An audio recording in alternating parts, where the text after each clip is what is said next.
পুষ্টিতে সমৃদ্ধ এই মোচা কিন্তু খেতেও যেমন দারুণ হয় আর আমাদের শরীরের জন্য খুবই ভালো। এই যে মাঝখানের এই শক্ত অংশটা ফেলে দিতে হবে। শক্ত অংশটা সবগুলোর একইভাবে ফেলে রেডি করে নিতে হবে। বেছে নেওয়া হয়ে গেলে এটাকে সিদ্ধ করে নিতে হবে। সামান্য জল দিয়ে আমি সিদ্ধ করে নিয়েছি।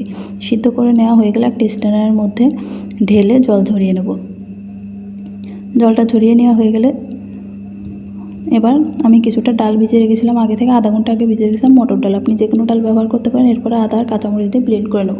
ব্লেন্ড করে নেওয়া হয়ে গেলে এরপরে আমি মোচাগুলোকে ব্লেন্ড করে নেব। মোচাগুলো ব্লেন্ড করে নেওয়া হয়ে গেলে গ্যাসের ফ্লেম অন করে একটা প্যান বসিয়ে দিয়ে তাতে দিয়ে দিয়েছি 1 টেবিল চামচ তেল, দিয়ে তাতে পাঁচফোড়ন দিয়ে দেবো। পাঁচফোড়নটা যখন একটু লাল হয়ে আসবে তখন আগে থেকে ব্লেন্ড করে রাখা আদা, কাঁচামরিচ আর মটর ডাল দিয়ে দেবো। গ্যাসের ফ্লেমটা লোতে রেখে আমি 5 থেকে 6 মিনিট এভাবে একটু কালারটা চেঞ্জ হয়ে আসা পর্যন্ত ভেজে নেব। আমি লবণ হলুদ দিয়ে দিয়েছি। ভালোভাবে নেড়ে চেড়ে যখন লাল লাল হয়ে আসবে তারপরে আমি আগে থেকে ব্লেন্ড করে রাখা মোচাটা দিয়ে দিচ্ছি। মোচাটা দিয়ে খুব ভালোভাবে নাড়িয়ে নিতে হবে। এই সময় গ্যাসের ফ্লেমটা মিডিয়ামে করে দিতে হবে। ভালোভাবে নাড়িয়ে শুকিয়ে নিতে হবে। শুকনো শুকনো হয়ে আসলে একটু সামান্য চিনি দিতে হবে। এখানে ছোলা কিংবা বাদাম আপনারা ব্যবহার করতে পারেন। সিদ্ধ করে রাখা ছোলাটা ব্যবহার করবেন অবশ্যই। যখন বেশ ভালোভাবে শুকনো শুকনো হয়ে আসবে তখন আমি দিয়ে দিচ্ছি 1 টেবিল চামচ মতো গরম মশলা। গরম মশলাটা দিয়ে বেশ ভালোভাবে নাড়িয়ে চাড়িয়ে নিচ্ছি।